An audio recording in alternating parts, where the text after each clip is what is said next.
السلام علیکم ورحمۃ اللہ وبرکاتہ۔ ناظرین، نسب نبی صلی اللہ علیہ وسلم کے حصے اول کی چوتھی کڑی حضرت مضر بن نزار ہیں۔ کہتے ہیں کہ حسن کسی بھی چیز میں ہو وہ اظہار و نمائش کی راہیں خود تلاش کر لیتا ہے۔ جوہر کبھی چھپے نہیں رہتے اور مشک کی مہک پھیل کر ہی رہتی ہے۔ یہی حال کچھ مضر کا بھی تھا۔ مضر حسن و جمال اور دولت کی فراوانی کے ساتھ ساتھ خوش آواز بھی تھے۔ بولتے تو یوں محسوس ہوتا جیسے جل ترنگ بج رہے ہوں یا جھرنے مترنم لے میں گنگنا رہے ہوں۔ لہن داؤدی کے استاذ مانے گئے۔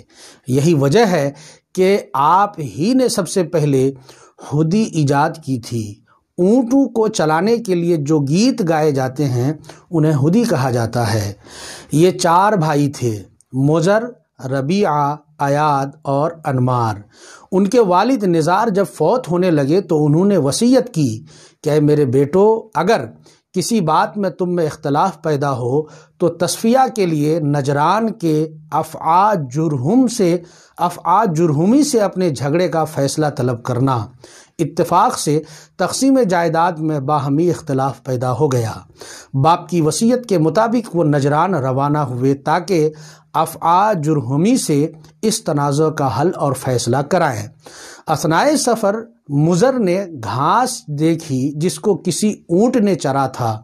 کہنے لگے کہ جس اونٹ نے اس گھاس کو چرا ہے وہ کانا ہے۔ ربیعہ نے کہا وہ لنگڑا ہے۔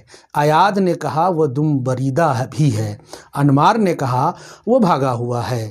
اس گفتگو کے بعد وہ تھوڑی دور چلے تھے کہ انہیں ایک شخص ملا جس نے کجاوا سر پر اٹھایا ہوا تھا۔ اس نے ان سے اپنے اونٹ کے بارے میں دریافت کیا۔ مضر نے کہا کیا وہ کانا ہے؟ اونٹ والے نے کہا ہاں۔ ربیعہ نے کہا کیا وہ لنگڑا ہے؟ اس نے کہا ہاں۔ ایاد نے پوچھا کیا وہ دم کٹا ہے؟ اس نے کہا ہاں۔ انمار نے کہا کیا وہ بھاگا ہوا ہے؟ اس نے کہا ہاں۔ پھر کہا خدارا مجھے بتائیے کہ میرا اونٹ کہاں ہے؟ سب نے کہا بخدا ہم نے نہیں دیکھا ہے۔ اس بدو نے کہا یہ کیسے ہو سکتا ہے کہ دیکھے بغیر اس کے تمام نشانات تم نے بتا دیے ہیں؟ وہ بھی ان کے ساتھ چل پڑا کہ وہ بھی افعا سے اپنے اونٹ کا فیصلہ کرائے۔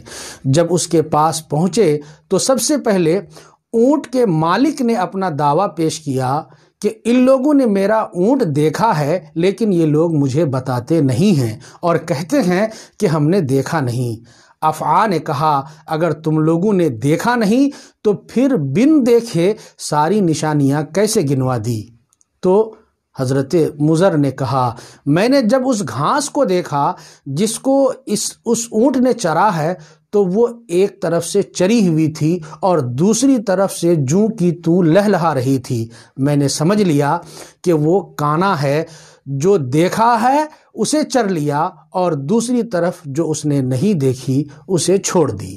ربیعہ نے کہا کہ اس کے پاؤں کے نشانات بالکل واضح تھے اور دوسرے پاؤں کے نشان ادھورے تھے۔ میں نے سمجھ لیا کہ یہ لنگڑا ہے۔ ایاد نے کہا میں نے دیکھا کہ اس کی مینگنیاں صحیح و سالم ہیں تو میں نے سمجھ لیا کہ اس کی دم کٹی ہوئی ہے ورنہ اس کی مینگنیاں ٹوٹی ہوئی ہوتی۔ انمار نے کہا کہ میں نے دیکھا کہ اس نے گنجان گھاس چرنے کے لیے منہ ڈالا ہے لیکن اسے ادھورا چھوڑ کر آگے نکل گیا ہے۔ میں نے سمجھا کہ وہ بھاگا ہوا ہے اس لیے اطمینان سے گھاس کو نہیں چرا ہے۔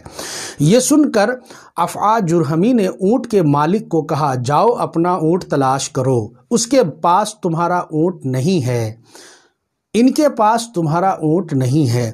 پھر اس نے پوچھا کہ آپ لوگ کون ہیں اور کہاں سے آئے ہیں؟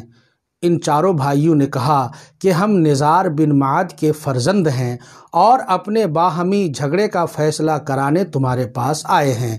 اس نے کہا بڑے تعجب کی بات ہے کہ اس فہم و ذکا کے مالک ہوتے ہوئے آپ میرے پاس آئے ہیں۔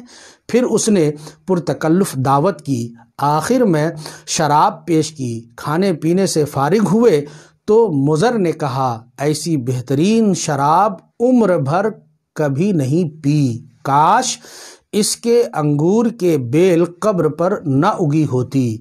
ربیع نے کہا ایسا لذیذ گوشت کبھی نہیں کھایا، کاش اس بکری کی پرورش کتے کے دودھ سے نہ ہوتی۔ ایاد نے کہا میں نے آج تک ایسا آدمی نہیں دیکھا، کاش اس کی نسبت غیر باپ کی طرف نہیں کی گئی ہوتی۔ اور انمار نے کہا میں نے آج تک ایسی گفتگو نہیں سنی جو ہمارے مقصد کے لیے مفید ہو۔ جرہمی نے جب ان کی باتیں سنی تو تصویر حیرت بن کر رہ گیا۔ وہ اپنی ماں کے پاس گیا اور کہا سچ بتاؤ میں کس کا بیٹا ہوں؟ اس نے بتایا کہ میں ایک سردار کی منکوحہ تھی، وہ لاولد تھا، میں نے مناسب نہ سمجھا کہ وہ لاولد مر جائے، چنانچہ میں نے ایک شخص سے بدفعلی کی جس سے تو پیدا ہوا۔ پھر اس نے اپنے ناظم مطبخ سے شراب کے بارے میں پوچھا تو اس نے بتایا کہ میں نے تیرے باپ کی قبر پر انگور کی ایک بیل لگائی تھی، اس کے انگور سے یہ شراب کشید کی گئی۔